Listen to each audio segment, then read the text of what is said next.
Compliments of the season. Welcome to the main news on Kopala TV. My name is Frida Shakalima to present it.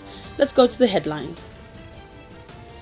Government will not demolish the Nkata Flyover Bridge. People's Alliance for Change to contest Chilubi's seat. 4 members of one family hacked. And crime levels in Kitwe drop. Join me after this.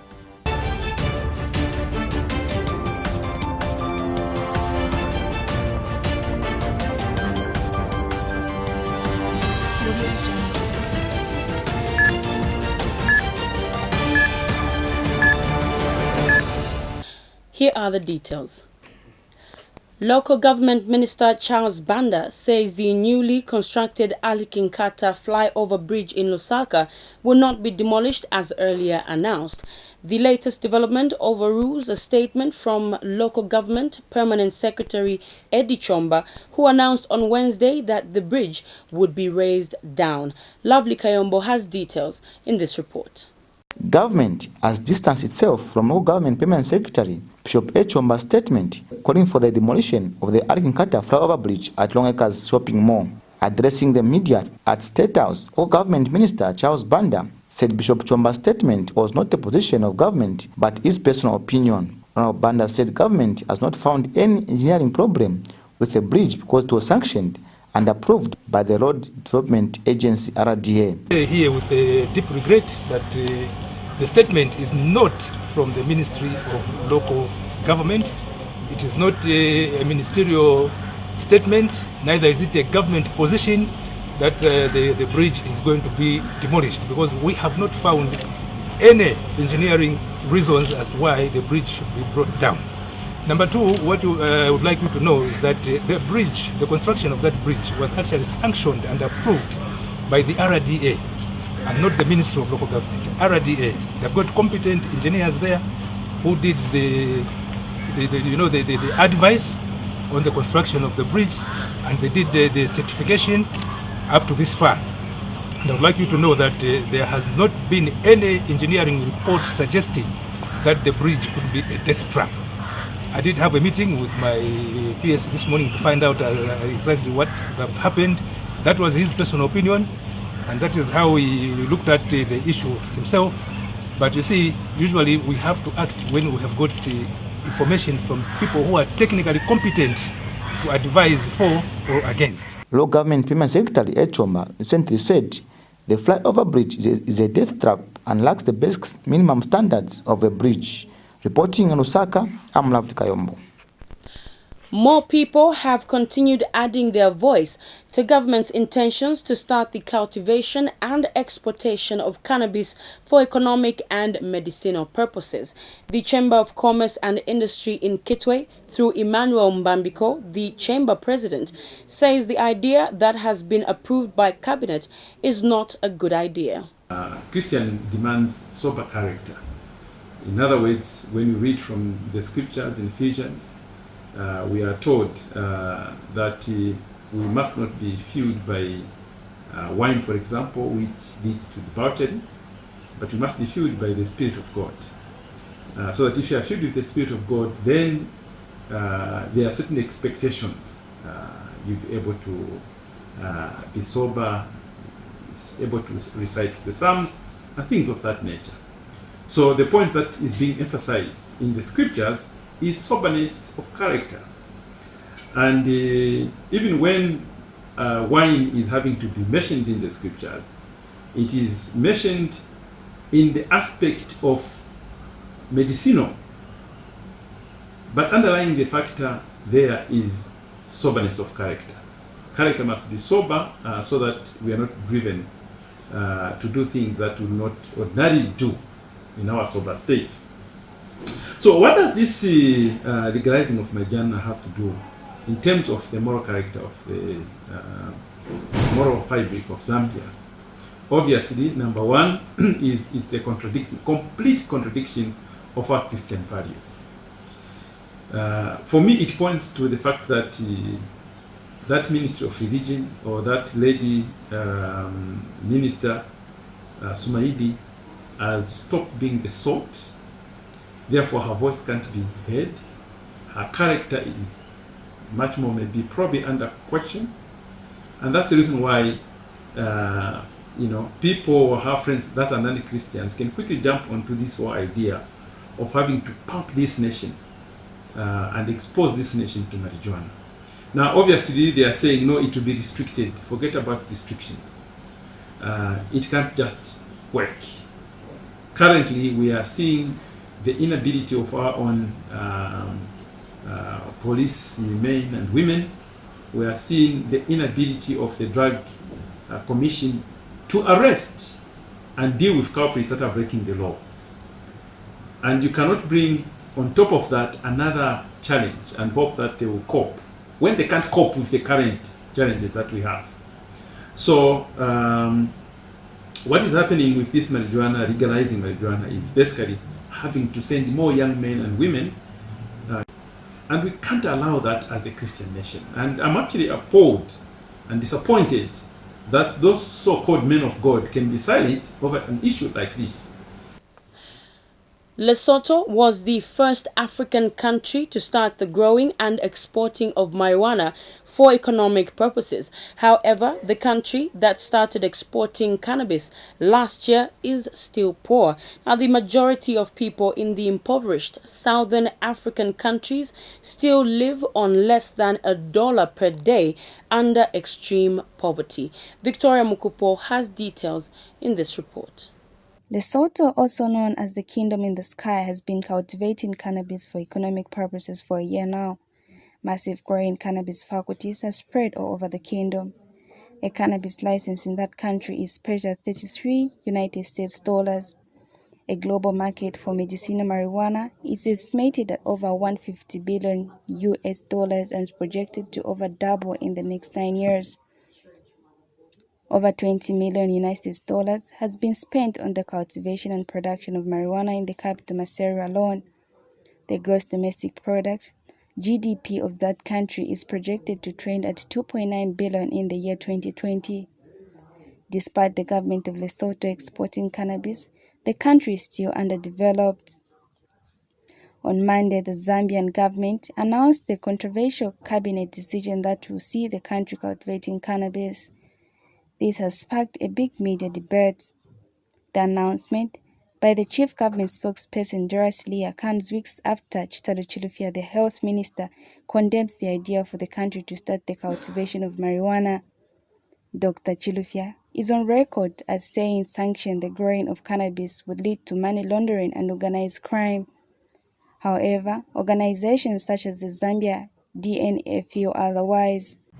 The Zambian DNA welcomes government's decision through cabinet to approve the proposal to legalize the production of marijuana for medicinal purposes and export.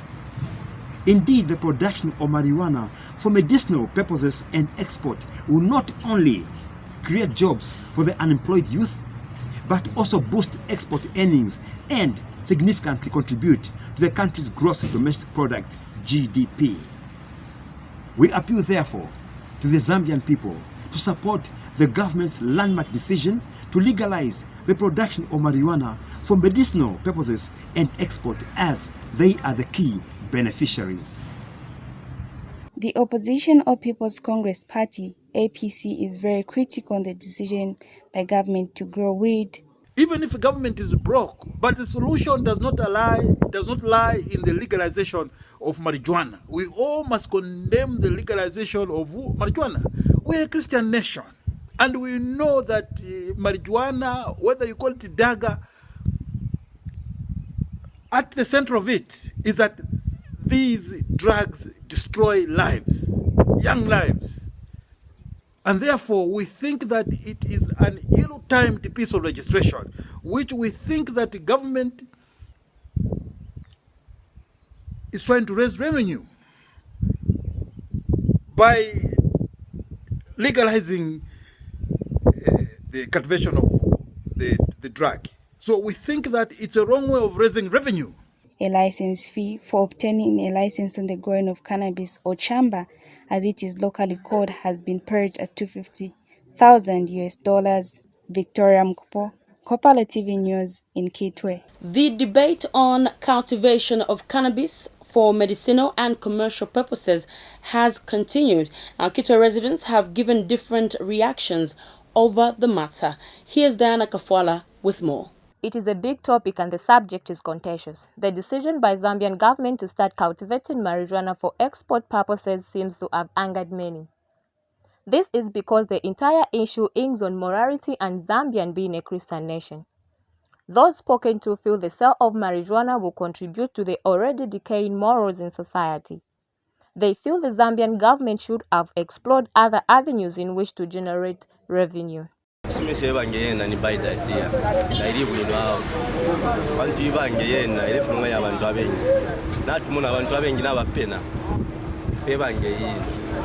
Because if you look at the license, the amount we are talking about a lot of money, is it? No, for me to have, let's say, for me to go and send the license,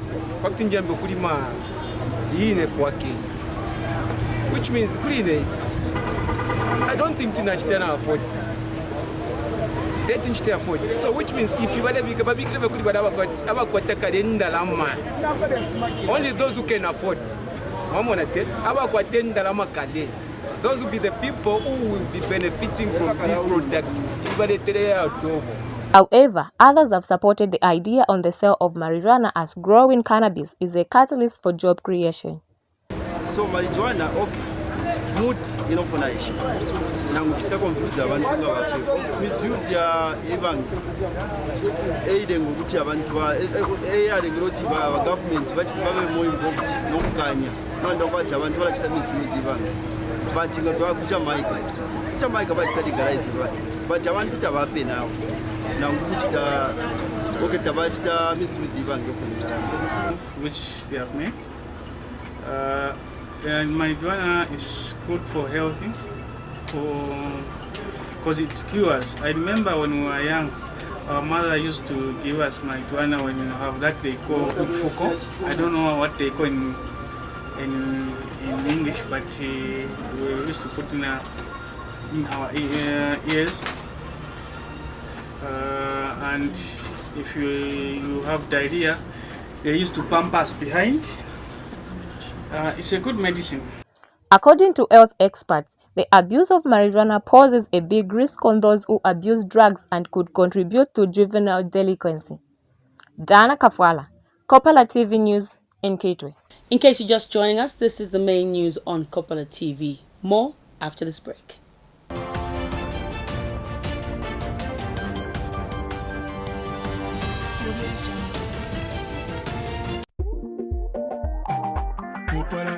Kopala TV, Kopala, ya buena mumuesu, Kopala.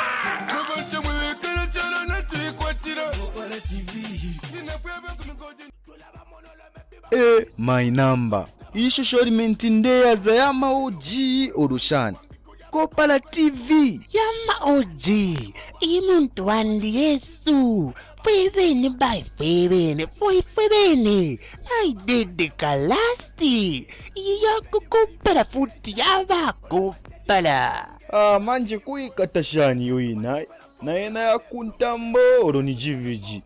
Wala iwe. Ile sango patop stadi koda. Channel 98 paku. Ninshi yatuvela. Puta mensa ninshi yalila ni evidimbwi. Kule izimoli la femunjazi. So yuri landati Kopala TV tayawanga yama boiling channel wako watu wachila tamba fe wino. Kwangwa filamba fyambo kupona. Uruwa mfotoro. Pantu ifuma channel wefingi fyamo pura fi. Alola iwe, Kopala TV ni Kopala futi eile kuchalo. Lo shali mokuba molasti. Elo ile sansa Kopala yonse my number.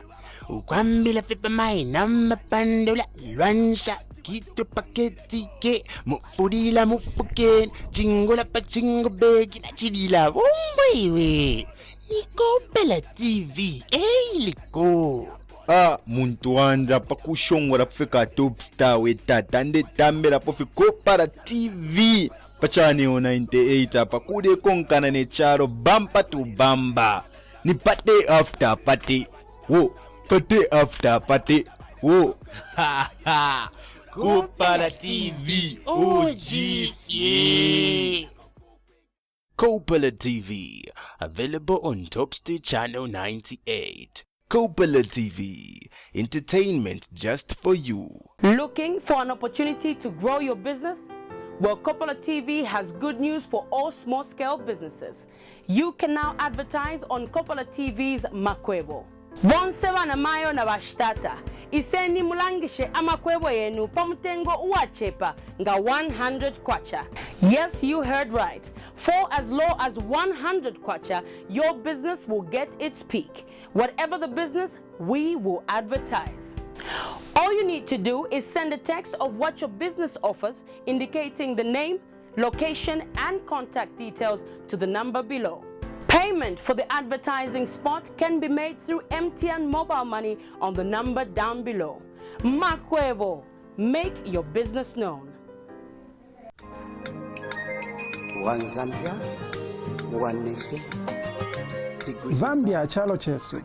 Stop political violence. I am Zambian. I am against political violence. I am Zambian, and I say disarm all cadres now. It's not one Zambia if we kill each other. Stop the violence. It's not good killing one another as Zambians. Stop the violence. Let's keep the peace in our streets. Let's work to stay one Zambia. It's not one Zambia if we kill each other. Stop the violence. Ndimuina Zambia. Lekeni ukulwa pamulandu wa politics.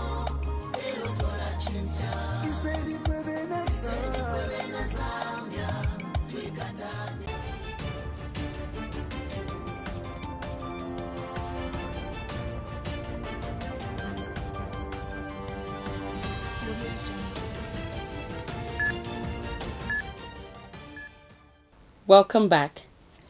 The opposition People's Alliance for Change will contest the forthcoming Chilubi parliamentary seat. The seat fell vacant following the death of Rosario Fundanga a fortnight ago. As PAC, we are definitely not going to just put our names on the ballot like we did in 2016. Definitely you're going to see a lot of action from us starting in January. I can confirm that we are almost sure that we're participating in the next by-election that's going to happen in Chilubi Island. And we have a lot of activities lined up. We have actually told our structures to be activated, and we are going to make sure that we mobilize across the country. What this country needs is a visionary leader, a visionary political party with a proper plan on how they're going to change things. And as PAC, we are ready to change things. We are ready to get people jobs. We are ready to empower small businesses. We are ready to help our farmers in agriculture. We are ready to improve the healthcare, education sector, and a whole lot of other things. We are ready. And so to our members and everyone, every Zambian, we want to assure you that we're going to be more visible, and we want you to support us. Let's start afresh. We need to start afresh, and I'm sure the only political party that can help this country start afresh is the People's Alliance for Change, PAC. PF National Mobilization Committee member Biswell Mutale says the committee will make sure that the party will deliver the 2021 general elections for the ruling party and President Edgar Lungu. Here is a report. PF National Mobilization Committee member Biswell Mutale says the committee will make sure that they deliver the 2021 general election for the ruling party and its candidate President Edgar Lungu. Speaking when he received a letter of appointment at the PF Secretariat in Lusaka, Mr. Mutale said the team that has been put together is a strong one whose sole purpose is to ensure that PF remains in office. He said there are existing challenges such as load shedding, minimum prices, and others with potential to hamper smooth mobilization. Within my ability to do everything possible Patriotic Front is a party for the poor people. And the poor people depends on its leaders. All the challenges that are going to make us fail as a party, we address them internally and make all the challenges and achieve a great success. In a party where we are, I won't miss my words. If we are to be successful to build this party. And speaking at the same event, National Mobilization Committee Chairperson Richard Musukwa said the committee is committed to principles and values of the PF. Of ensuring that the pro-poor policies of the PF are implemented in order to fight poverty, in order to ensure that we create jobs, in order to ensure that we give a platform to our people across the country. Our focus and philosophy will be to ensure that we engage stakeholders across the length and breadth of our country, the marketeers, the bus drivers, the truck drivers, miners, teachers, nurses, people from all walks of life, in order to ensure that... Reporting in Lusaka, I'm Lovely Kayombo. Meanwhile, the Independent Churches Organization of Zambia, ICOZ, has urged politicians to ensure that the 2021 general elections are violence-free. ICOZ Board Chairman David Medina said this in an interview with Kopala TV News in Lusaka. It is a concern that we are going to go to 2021 when we have not agreed on how we want our constitution to be. We have not addressed even the Public Order Act. We have not even addressed the electoral reform. As a church leader in the nation, and as a leader who has participated in the reform of all these instruments that I'm talking to or about, it really puzzles me and gives me a lot of worry, because it is from such kind of misunderstanding that breeds unwanted acts in the country. And as a church, we are against violence, and we would not want our country to erupt into a violent nation just because of 2021 elections. So we want to urge all political leaders that perhaps now we need to start concluding as to what is it that we can do so that we create a conducive, peaceful environment for 2021. And mind you, time is running out. As time is running out, let us do what they call, the Americans always call, a non-partisan. Let us do a non-partisan line, which is above partisan, so that we can do these things for the sake of posterity. Crime levels in Kitwe have dropped following the move by police in the district to intensify patrols in the town. District Commissioner Binwe Mpundu has confirmed the development to Kopala TV. Kitwe District had latterly experienced a surge in the crime wave, leading to some killings suspected to be ritual. I am extremely humbled by the support that you have given me and the mayor, the support that you've continued to give, government. We do not desire you to be cadres or to support or to, we just desire you to work with us. I ask the church sometimes, a lot of times that I've been here, that the church must continue to pray over the insecurities we have in the district. I'm proud to report that the numbers of criminal incidences are going down, a sign that the Lord is listening to us.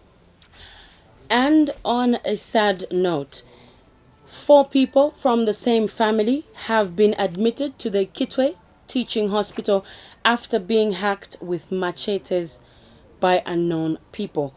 KTH spokesperson Febichilea says the 4 are from Chingola.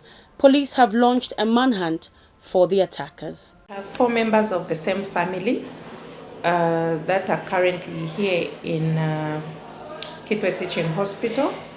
This is a family believed to have been attacked by 4 unknown men in Chingola.